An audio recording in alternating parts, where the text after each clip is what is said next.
Let me tell you all about the time the testimony of a ghost was used to solve her own murder. I'm talking about the Greenbrier ghost, Zona Hester Shue.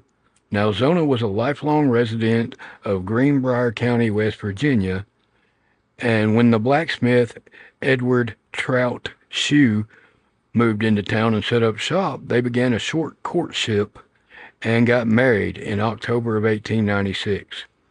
Now, by January of 1897, Zona had already fallen ill and had been attended by the local doctor several times. And on the morning of January 23rd, 1897, Edward had sent a local errand boy under the pretext of checking on Zona to help her out with any chores around the place. Well, the young errand boy discovered Zona's lifeless body at the foot of the stairs on their property. Of course, Edward and the local doctor were summoned, and Edward beat the doctor to the scene. Well, the doctor did a cursory examination because they said that Edward was so overwrought with grief that he wouldn't allow anyone near her lifeless body, that he was just overcome with grief and wouldn't allow her anyone anywhere really near her. Well, they held a service the next day on her family's property. There was a wake, and then she was buried on January 24th, 1897. The thing is, this never set right with Zona's mother, Mary Jane Hester. She felt that there was more to the story, so she began to pray. She prayed every night for weeks for some light to be brought to what really happened. And evidently her prayers were answered because on 4 consecutive nights, the first night there was a bright white orb of light that appeared to her in her bedroom chambers.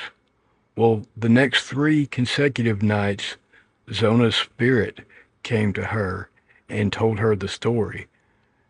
Edward, in a fit of rage, had grabbed Zona by the neck, and either accidentally or intentionally, her neck had been broken.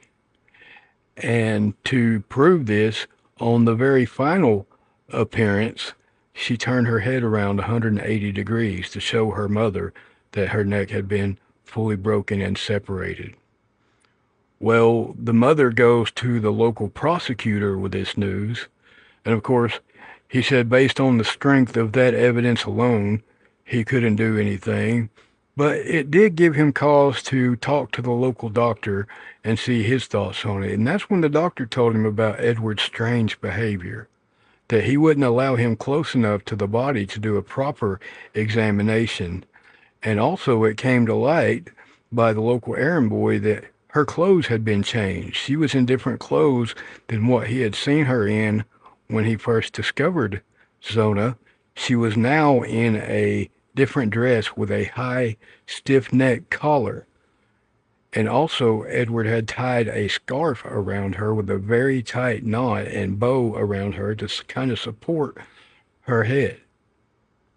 Well, it had also come to light that this wasn't Edward's first marriage. You know, talk had begun to circulate in the town, and he had been divorced, and he also had another wife who had died under suspicious circumstances.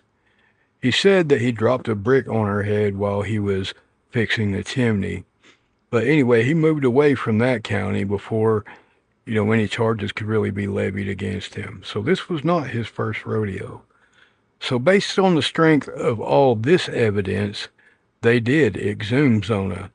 And sure enough, it was found during the autopsy that her vertebrae between the first and second had been broken and fully detached, and that scarf and the high collared dress had prevented that evidence from being as visible.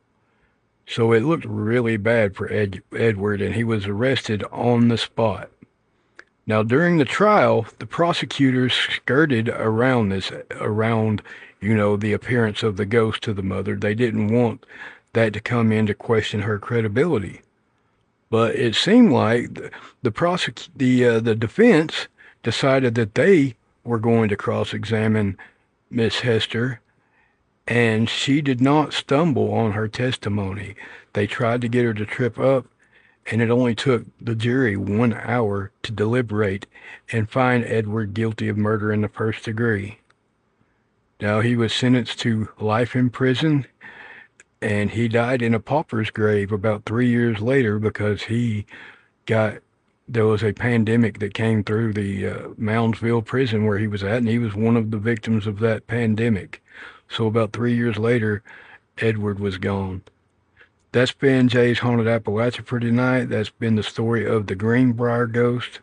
I hope you guys enjoyed the story. Keep sending me those stories and suggestions, and keep Appalachia haunted, y'all.